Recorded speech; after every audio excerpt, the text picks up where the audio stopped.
Hi, this is Carl from Web Courses Bangkok, and this is Lesson 8, Blending Modes and Effects. Blending modes are when you have two layers that are interacting with each other, and effects are different things that you can apply to a single layer, things like shadows, inner shadows, bevel and emboss, and even gradients. So let's have a look at how these all work and how they interact with each other.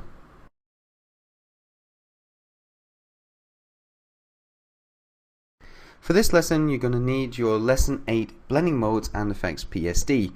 Open the file and we'll get started.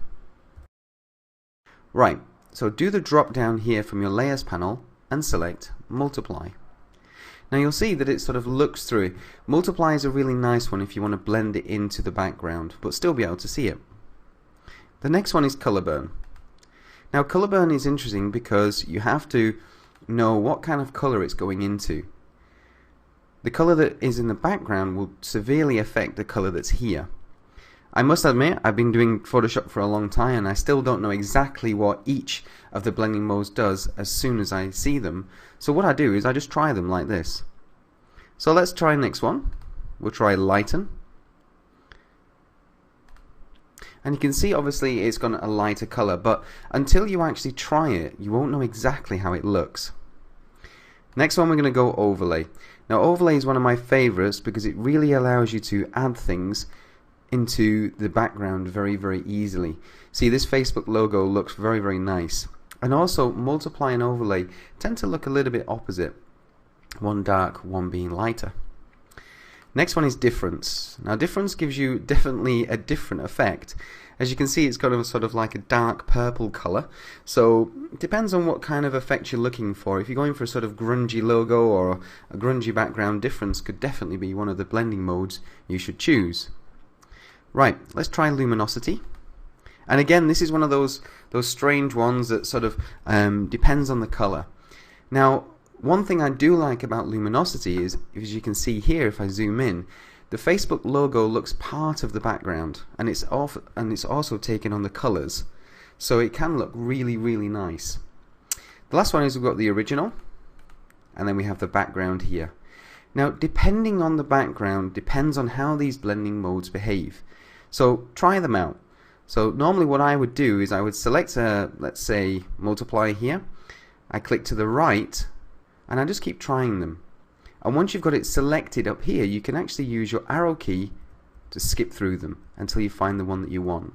So for example, this one could be quite useful if you wanted to remove the blue background. Great, so that's blending modes.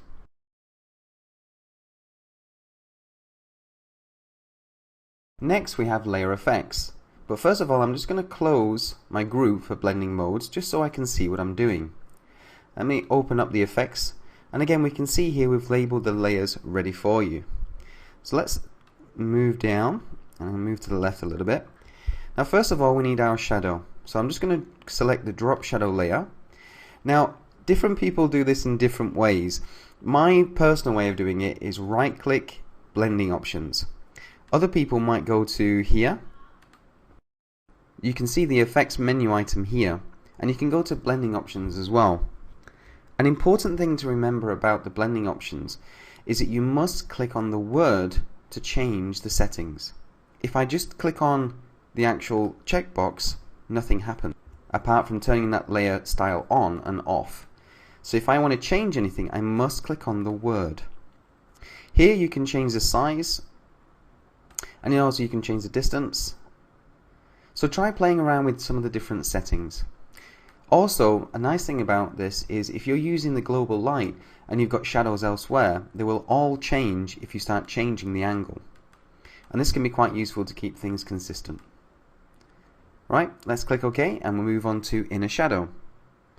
Now something to note is that when you have a layer style applied to a shape or a picture or anything, you can see the layer effects here. If you want to access them directly, just double click and that will go directly to a layer effect that's been applied. So just click OK and then we'll move on to inner shadow. Right click, blending options. Okay, and then from here what you can do is just select inner shadow and then change the size, and you'll see that the sort of increasing the size quite a lot can give you like a depth feel to it. So if you're doing things like screenshots of websites and things like that, adding a very deep inner shadow can give it a really nice effect. Click OK. Now we'll move on to inner glow. I'm just going to right click blending options. Now we see here that we've got the label outer glow, so let's just try that one first, outer glow. And as you can see, you can't really see anything. So the outer glow really only works if you've got a darker background. So let's move on now to inner glow. And you can see here we've got this lovely inner glow here. And this can be a nice effect if you're doing things like hover over buttons. So when someone puts their mouse over a button, if you add a outer glow effect or inner glow, it can give it a nice indication that you're using this button. Click OK, and then we'll move on. The next one we have is bevel and emboss. Now, bevel and emboss is very dangerous. The reason I say that is because it can make your design look really cheap really quickly. So let's try it. Let's go right click, blending options, and I'm just going to move the layer style panel over like this just so I can see what I'm doing. Now select bevel and emboss, and there it is. It's ugly. It's from the 1990s and it's really horrible. Now what we can do with this is we can actually soften it to give it a nice sort of rounded feel, or you can increase the size quite dramatically and it gives it actually a really nice sort of gradient feel. So have a think about it. Try not to do anything like this. I know that's my personal opinion, but I do think that looks old. So if you just increase the size quite a lot, you can give it a lovely smooth effect. Just click OK and we'll move on. The next one we have is color overlay. It's very simple. Right click, blending options, and you basically overlay a color on top of whatever the shape of the layer is. Click on color overlay and there you go. You can change the color itself, and you can even change the blending mode as we did earlier. Also, you can change the color of which you want to do it. Now this can come in useful when you want to use a shape. So if you want to quickly change the color of the shape, for example, if you've cut out an apple from another picture and you want to just have a solid shape, and this is the way to do it. Very quick and very easy. Now we've saved the best till last, and that is gradient overlay. It's definitely one of my favorites because it really allows you to make some really nice effects. Again, right click, blending options. Let's see what we're doing. So I'm just going to move this over. Great. Now clicking on gradient overlay selects the first colors that you've got here, the first gradient. If I just click OK. Now there's a lot to these gradients. If I want to change the gradient itself, I just click in the center here. And then instantly what I can do is change the type of gradient that I'm using. Some are obviously nicer than others. Now the first three are always the same. Top left, this is your foreground and background colors. The second one is the foreground to nothing, so it fades out. And then the third one is always black to white. Now the one we're going to use now is we're actually going to use black and white, because we're going to do a nice little effect with this. What we're going to do is very simply is change the opacity down. Now what that does is it gives you this lovely sort of gradient effect, giving it as though the button has got actual depth. Click OK, and there you go. Now the real powerful part of this is, say for example I want to change the color of my gradient overlay to the same color as my color overlay. What I do is I select my color, I move my mouse over like we did before, and I click OK. And again I've got this gradient overlay. And this is something very useful for web designers if you want to change colors and affect the color scheme very quickly.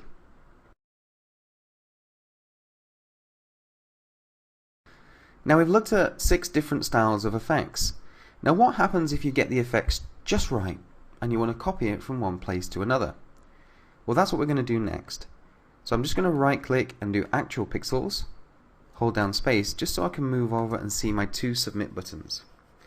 Now as you'll notice there, I've got a couple of different effects, including a new one called stroke, and that's what we can see with the white line on the left hand side. What I want to do is copy the styles from here onto this one. The way I do that is I open up my submit button. Now let me just double check this is the right one. Yeah. And then I'm going to go to the frame, move down, and you'll see that the submit button is open. Now first of all, what I want to do is I'm just going to get the drop shadow for the actual text. To do this, I hold down Option or Alt, drag, and then move up onto my button, text like that, and then let go. Okay, so we'll do that again, but this time we'll do it with the actual effects on the button itself. Just to see what I'm doing, I'm going to double click on character, just to give myself a little bit more space and room. So here we go. We're going from here to here. So let's just start with the drop shadow first. Hold down Option or Alt, drag onto the button, and let go. Let's do that again. This time I'll get the gradient overlay, hold down Option, drag, let go.